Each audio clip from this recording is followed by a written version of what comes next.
I want to tell you about an essential vitamin you've probably never heard of.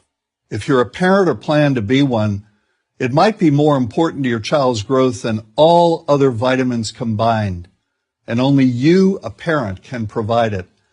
I call it vitamin N, the word no.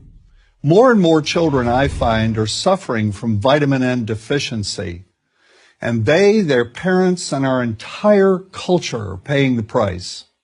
Let me illustrate my point with a story that's quite typical. A father, I'll call him Bill, gave his son, age 5, pretty much everything the little boy asked for.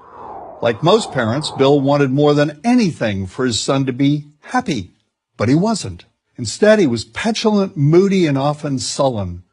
He was also having problems getting along with other children. In addition, he was very demanding and rarely, if ever, expressed any appreciation, let alone gratitude, for all the things Bill and his wife were giving him. Was his son depressed, Bill wanted to know? Did he need therapy? His son, I told him, was suffering the predictable ill effects of being overindulged. What he needed was a healthy and steady dose of vitamin N. Overindulgence, a deficiency of vitamin N, leads to its own form of addiction. When the receiving of things begins to generate nothing but want for more things. One terrible effect of this is that our children are becoming accustomed to a material standard that's out of kilter with what they can ever hope to achieve as adults.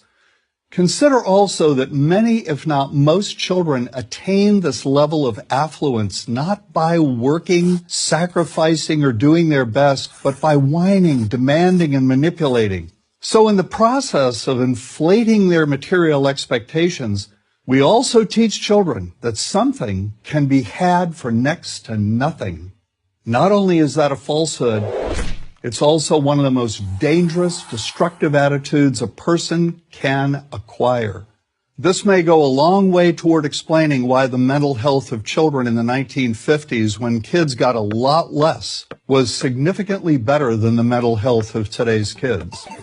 Since the 50s, and especially in the last few decades, as indulgence has become the parenting norm, the rates of child and teen depression have skyrocketed.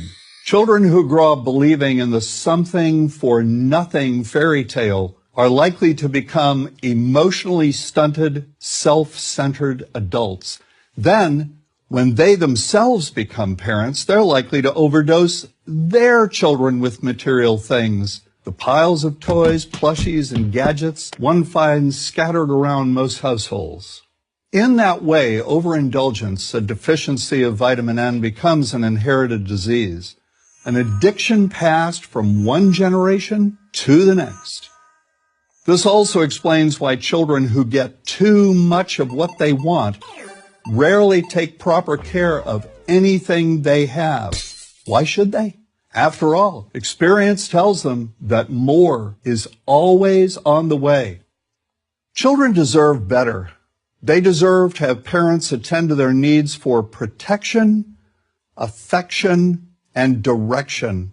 Beyond that, they deserve to hear their parents say no far more often than yes when it comes to their whimsical desires.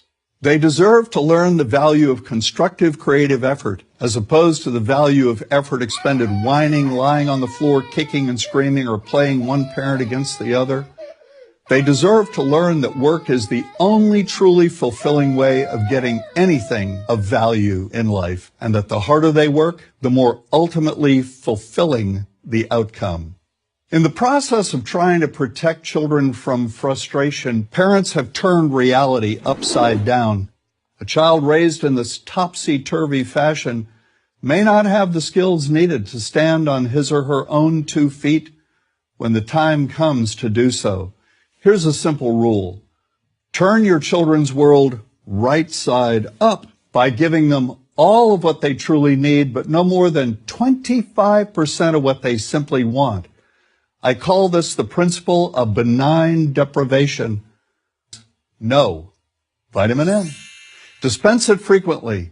You'll be happier in the long run, and so will your child. I'm John Rosemond, author and family psychologist for Prager University.